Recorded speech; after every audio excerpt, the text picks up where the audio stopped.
Blog Talk Radio. Hello, everyone. Good morning. This is Lori Smith on Blog Talk Radio. It is Friday morning, 6 o'clock here in the morning, Friday morning, February 25th. I'm glad to be here. This is One Child Abuse Survivor to another. We're on for 30 minutes. It's a live internet streaming radio broadcast. And chat room is open, and I did pop the link into there, to what we were talking about yesterday and really all week. Thanks, everybody, for tuning in. I appreciate everybody who's taken the time to listen to my shows and be here live and catching the archives. I appreciate it. I'm not a counselor or therapist. I'm just a private citizen paying to do my shows. And so, I'm talking about abuse. And abuse is a sensitive topic, so you have to listen at your own discretion. Make sure that you're that you're safe enough and comfortable enough with the topic that, it won't bother you. So if you think it might bother you, you have to turn the show off. That is your discretion, right? Young people under the age of 18, I just ask that you have permission to listen to my show. Get permission from somebody who's older, an adult. Hopefully you have a parent who cares about you. I really do hope that. If not, then, find someone who you trust, like a teacher or counselor, somebody who can check my show out and make sure it's something that's appropriate for you to be listening to, right? Age appropriately, right? Because there's a lot of adult content on my shows, and I just believe that children should be protected at all times. So make sure you do, keep yourself safe when you're online, right? It's very important. And so we're going to get right into this topic here this morning. This is from Hope for Us. She's a survivor, and she's written a whole bunch of web pages on this website, www.hopeforsurvivors.com. And she read John Bradshaw's book, and actually is just kind of detailing information that she read from his book, John Bradshaw's book called Healing the Shame That Binds You. And then she talks a lot about her own story, like her own stuff. So this website's really interesting, and I found it very helpful when I went through it. I went through it a long time ago and went through each page and really, did it on the show here. I don't know when it was, though. It's been a while now. I don't know if it was like last summer or last fall or something. But it was good info, and I really liked what she had to say about her inner child and the different roles and whatnot, and talking about the archetypes and as far as the different parts, different people or personalities within us and whatnot.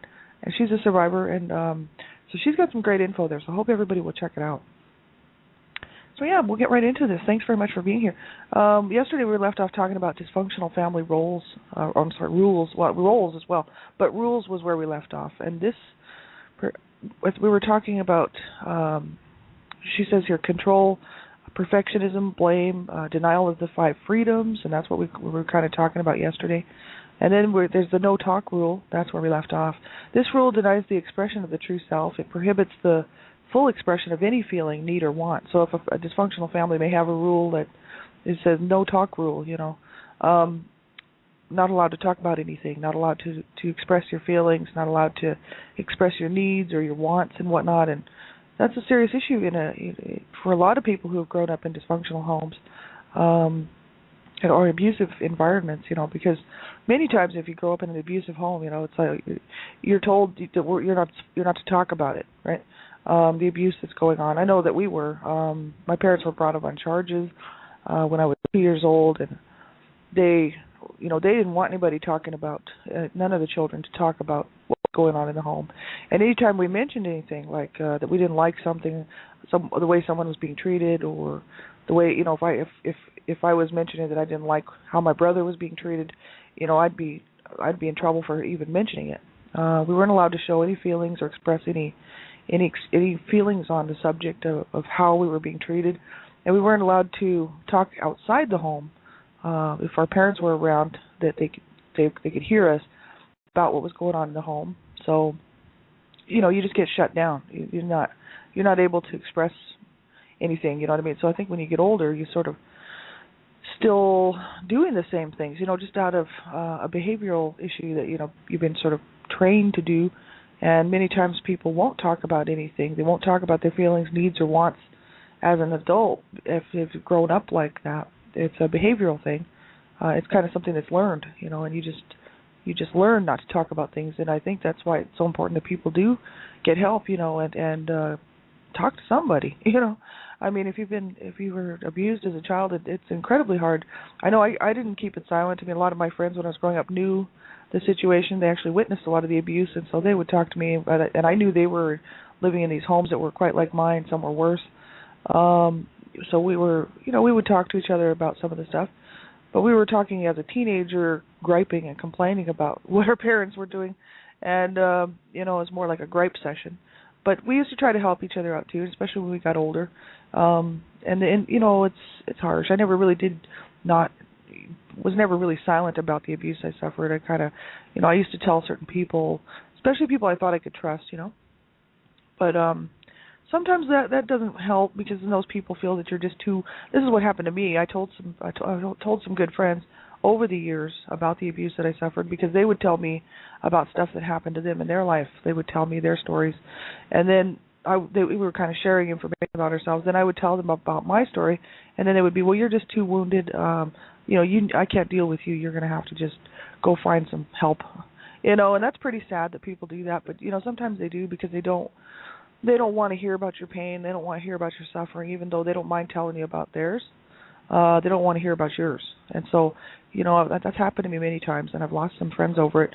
I kind of stopped telling people, too much, and because I thought, well, what's the point? They don't care anyway. They just want to talk about their story. So I don't know.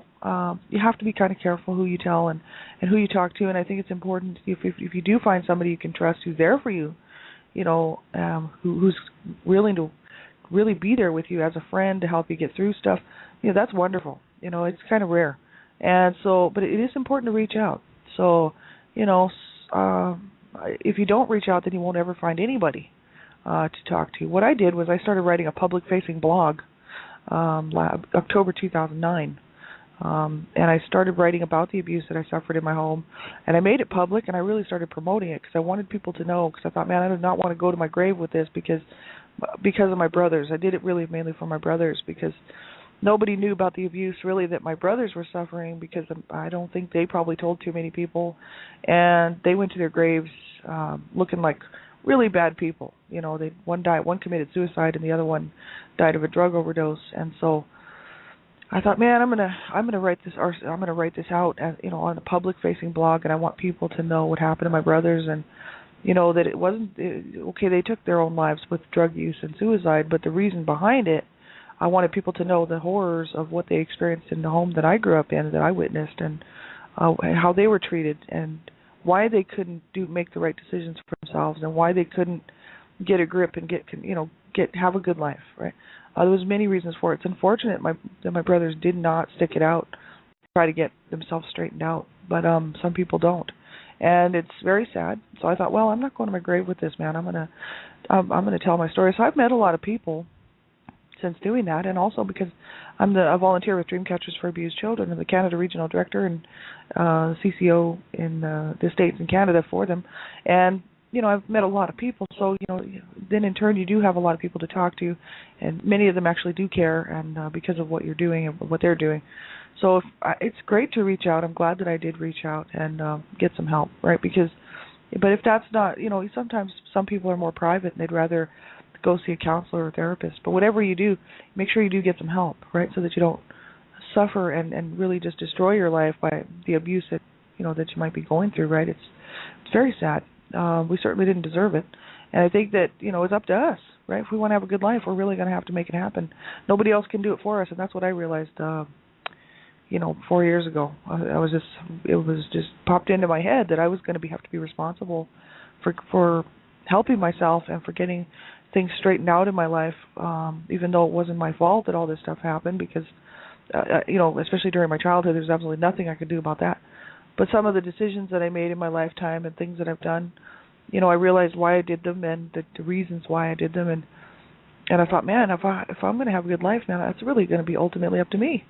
I'm going to have to do all this work, And so I'm glad that I figured it out, because I was really unhappy inside. I was actually really suffering from the pain from being abused, So I was very much a victim up to 4 years ago. And then I changed my mind and became a survivor. And so I think it's very interesting how that happened. And I was sitting by myself when it happened. I remember, the actual day when it happened. And it was quite interesting how that happened. But I just changed my mind. I was just like, okay, no, I'm not going to let this destroy me. I'm gonna fight to live. I'm gonna have a good life. And I realized, hey, I'm a survivor. I've survived. I can do this, right? So I just changed my mind. But this whole thing about no talk rule, I mean, this is a huge issue for people. It shuts people down, and if you spend enough time in that as a child, not being able to express your feelings, needs, wants, or anything like that, it's hard to do that as an adult, right? So you have to almost learn how to do it. The rule number 6, don't make mistakes rule. Mistakes reveal our flawed human self. Acknowledging mistakes opens the family up to scrutiny.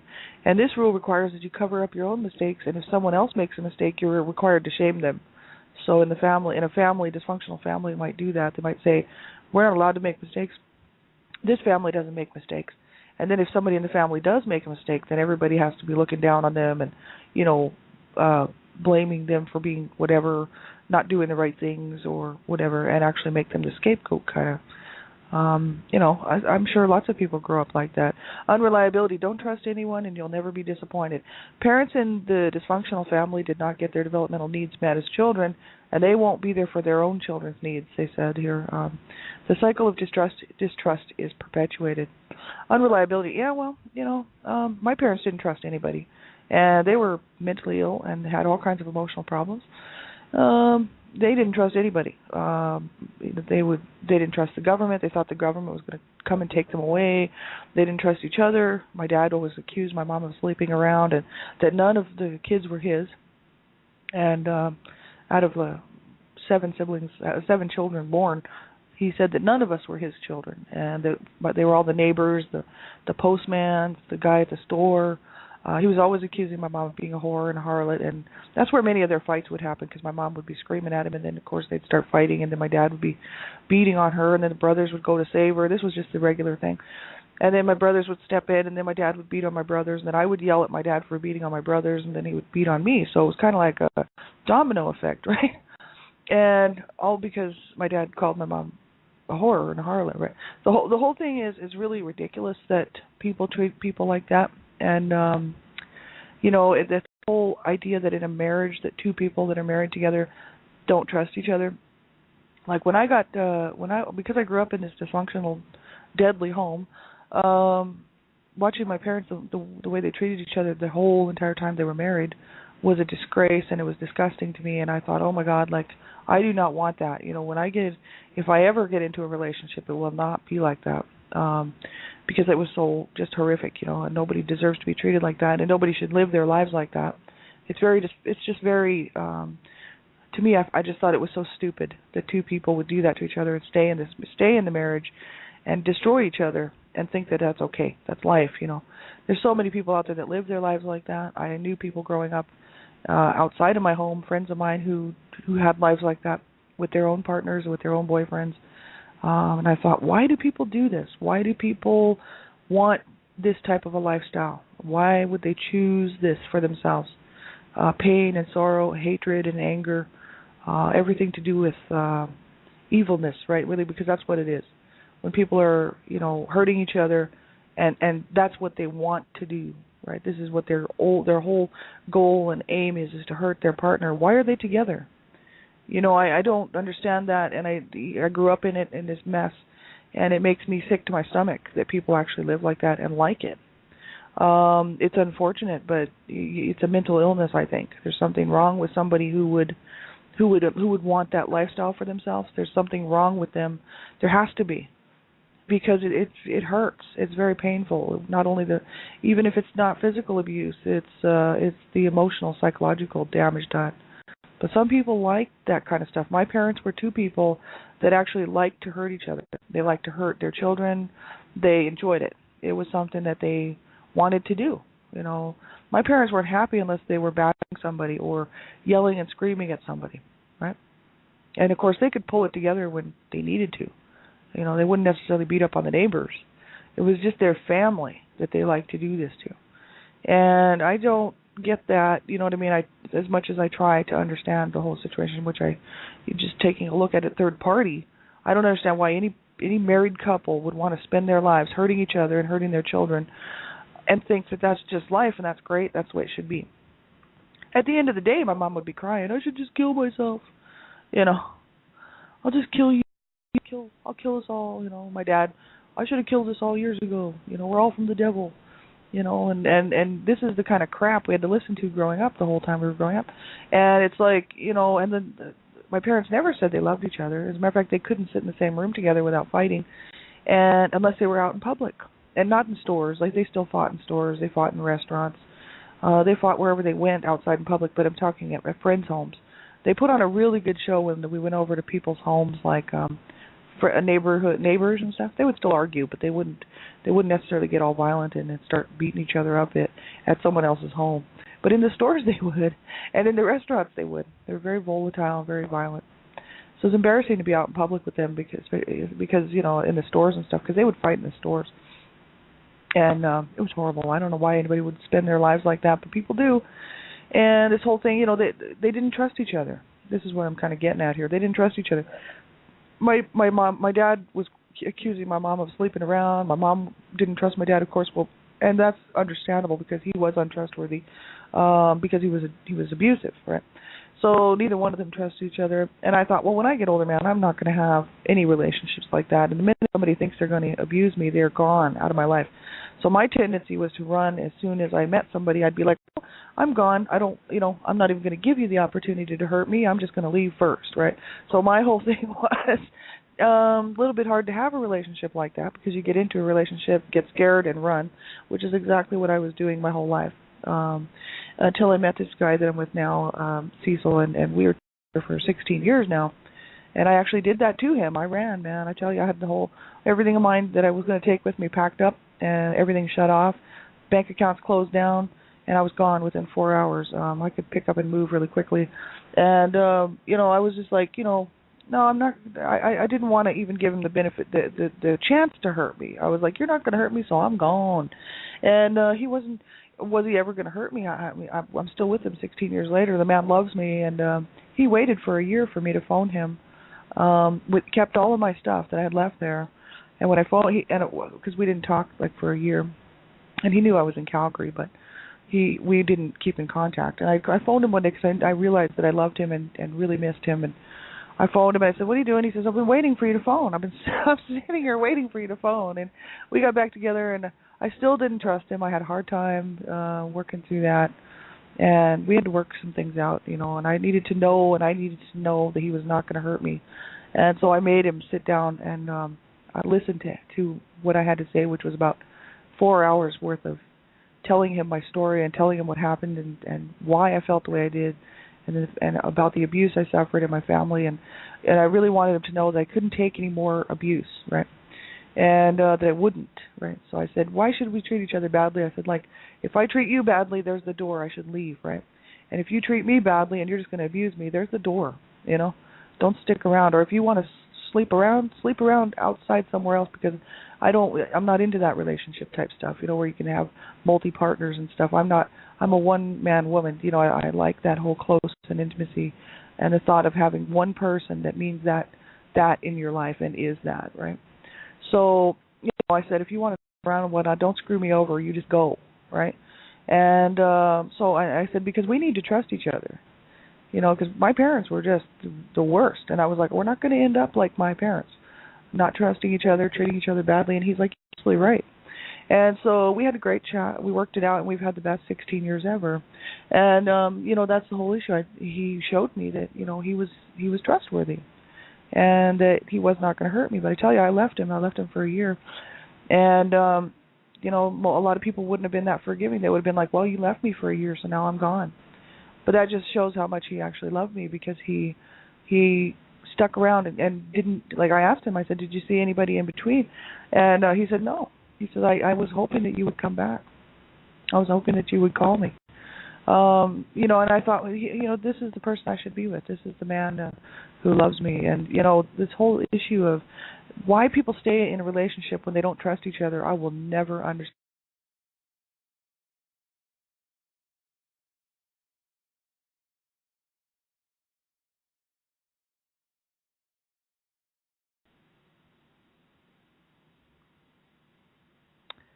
Hello, everyone. I hope you can hear me. I actually lost my sound again from Skype. This is a Skype issue. I don't think it's Blog Talk Radio. I think it's Skype. Yeah, so this is the issue. Why people stay in a relationship where they don't trust their partners. It ends up pretty abusive most of the time.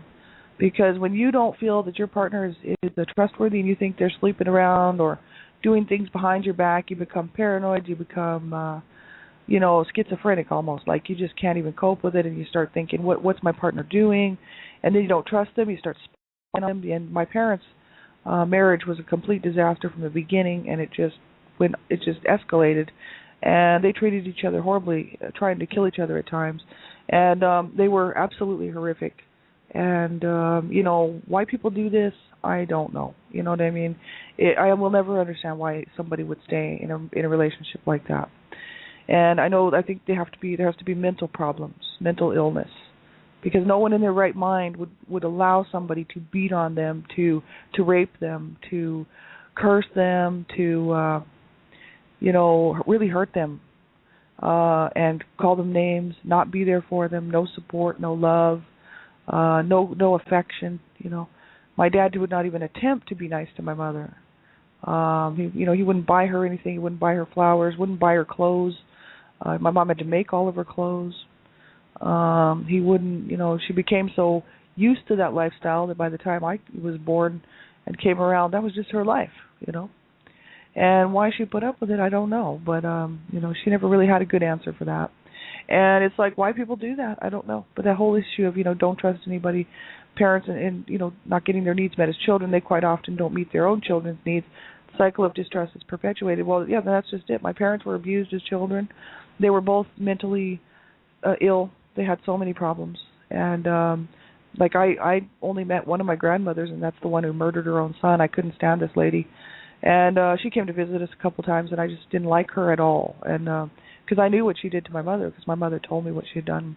And I didn't like her, right? But other people were just kissing my grandma's butt, trying to be all nice and sweet to my grandmother, who my grandmother never sent us. My grandmother actually sent me one gift I only met her a couple times. I didn't spend any real time with her. That's good, thank God. She's a sick woman. She didn't, my mom was the oldest, and so she took most of the abuse because she was trying to protect the younger siblings.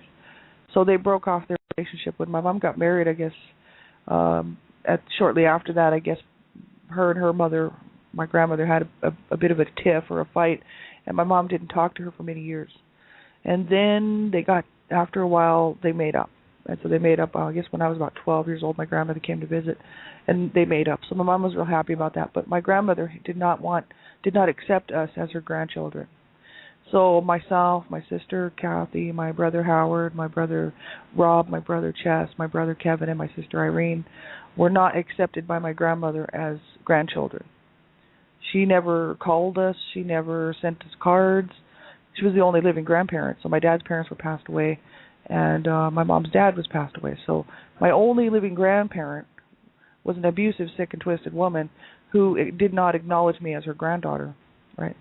So we were not really family as far as I was concerned, and I didn't love her, and really was so glad that I never had to spend any time with her. And when she died, I was actually very happy.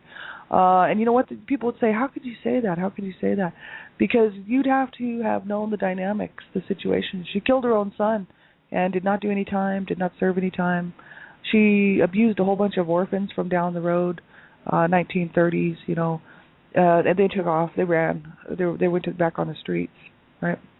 And who knows if they lived or died, My grandmother abused her 9 children. I mean, she was a sick and twisted woman, and, I think she was very evil. And, by the time I met her, she was really, quite old. And she was, I didn't have any love in my heart for her. You know what I mean? I just couldn't figure out how you could be so evil and so hateful. And, my mother was pretty much just a picture of her. My mother was her own mother, abusing her own children. Like I talked about that on my show not too long ago. My mom used to complain because my grandmother used to horsewhip her. My mom would be like, my mother used to horsewhip me and beat me with a horsewhip, and all because I ate a brownie or something like that. And beating and crying, and I'd be like, and then she would go and beat me, crack my head open with a rolling pin. You know what I mean? And throw me out of the house and spit in my face and slap me around. So she would cry the blues about her own mother abusing her, and then she would kick the crap out of me. You know what I mean? That's so psychotic. It's like, why would you do that when you know it's wrong? You know it's wrong to hurt children. You didn't like to be hurt, and you certainly didn't like to see your siblings being hurt or killed. And then you're going to try to kill me and tell me that you wished I was dead? Because my mother was mentally ill, right? Let's get a good, clear picture of this, right? She was very mentally ill and psychotic, right? And so was my dad. So this is a harsh way to grow up, right? So you definitely don't trust anybody when you grow up like that. So, I mean, I had huge problems trusting people, and I still do. But I'm willing now to try because I realize, hey, I can shut people out. If people, if I don't like the way somebody's treating me, I can tell them bye-bye. You know what I mean? I know how to set boundaries now, and I know what I can allow in my life and what I will not allow. And I think it's very important for people who are survivors of abuse of any type should really learn how to set boundaries and learn what you're going to take from people, what you're not going to take, what you will accept as acceptable behavior, what you will not accept, what you want out of life, what your needs are, And if it's important for you that somebody treat you with respect and decency, then you have to stand on it. And you have to, you have to be willing to put your foot down. You know what I mean? Because people, a lot of times if you're abused, and many people who are abused and have been abused don't know how to set boundaries and don't know that they should. So that we make sure that we do not become re-victimized. And it's a whole lot easier to feel that you can enter into some cool relationships with people when you feel like you have some of that control. But I think that a lot of times when people are abused, they don't feel that they have that power, that control, because they've been so mistreated and so treated so badly. I know that's how I was when I was a kid. You don't realize that you eventually, if you learn how to set those boundaries, it makes it a lot easier to enter into friendships and different types of relationships, because you realize, hey, I don't have to tolerate that. I don't have to take that. I'm an adult, and no adult should be treating anybody like that in the first place. But this is my boundaries. This is what I'm setting. And I think that's so important. My sister does not know how to set boundaries, and every relationship that she gets into with a guy is abusive because she does not know how to set boundaries, and they abuse her, and she just lets them. Whether it's physical abuse, verbal abuse, emotional abuse, psychological abuse, right? My sister is 5 years older than me. She's been in 2 relationships long term. One was marriage, which she divorced the guy. Thank God. We were so happy she divorced him because he was abusive in every way. And she finally divorced him after so many years. Then she was in another relationship with another guy she was just seeing and dating for 7 years, who was just completely taking advantage of her. He wasn't physically abusing her, but he was just using her with no intentions of ever being there for her. But my sister does not know how to set boundaries, and she won't do any. She doesn't think she needs to heal. She's in denial. She thinks she's fine. Life is good. Even though my brother hung himself at the age of 33, my other brother killed himself with drug overdose. He had been using drugs since he was 12 years old, and he was 37 years old when he died, in a shelter, no less. We have no family home. There's no family home for us to go back to. There's no family roots for us to go back to. We were not part of our family, our parents' families. Our aunts and uncles don't acknowledge us as being their kin, their relatives. So we don't have any family home. We're basically kind of on our own, kind of orphans. There's no family home to go back to for Christmas. There's no, you know what I mean? It's a hard existence, you know what I mean? But we are ultimately responsible for our lives. And so if we want to have a good life and we want to create this good life for ourselves, then we have to do it ourselves. Nobody's going to be able to do it for us. So my sister, if she wants to have a good life, she's going to have to learn to set boundaries. If she wants to be able to have a good relationship and not allow people to abuse her, she's going to have to learn how to set boundaries and learn how to, and then she'll be able to have fun and sort of feel like she has that power in that relationship that she can trust enough to be in a good relationship. You know what I mean? It's just so sad what people do because of the abuse that they suffered. It's absolutely horrific. And make sure that you get some help. If you don't have anybody to talk to, I know how that is. And you just feel like you can't cope. Call a crisis line, call somebody, but make sure you get some help. So I'll be on the weekend. You can check my show page, different shows there. Next Monday, February 28th, Dreamcatchers Talk Radio. We have Dina Dixon coming on. She's going to talk about domestic violence and the long-lasting effects of domestic violence as a survivor, and I'm going to talk about that as a second-hand victim, as a child growing up with domestic violence and abuse. So I hope you will tune in. That's Dreamcatchers Talk Radio. If you need any information, get a hold of me. You can leave me a message and whatnot. Next Wednesday, March the 2nd, I have on Dreamcatchers Talk Radio Keith Smith, author, child sexual abuse survivor. He's coming on the show for an interview, which is just awesome. He was one of the 200 men on Oprah who was on talking about being who was sexually assaulted as a child by a stranger. He was abducted at the age of 14. He was taken into the woods. He was beaten and raped, and he survived and he lived to tell his story. And I'm so happy. That makes me so happy to hear his story. I'm so glad that he survived and he's alive and he's out there trying to promote parents to and caregivers to watch out for their children. There's 5 key steps that he has that he wants to promote on what you need to do to protect your children from, so that they won't ever have to be a victim like himself of a child sexual predator who would beat them and rape them and leave them for dead. You don't. If you're a parent, you need to get that information, man, because your children are vulnerable. Even with the information, even if they had 24-hour police protection, they are still vulnerable. This can happen. It does happen, and sadly enough, it happens all the time.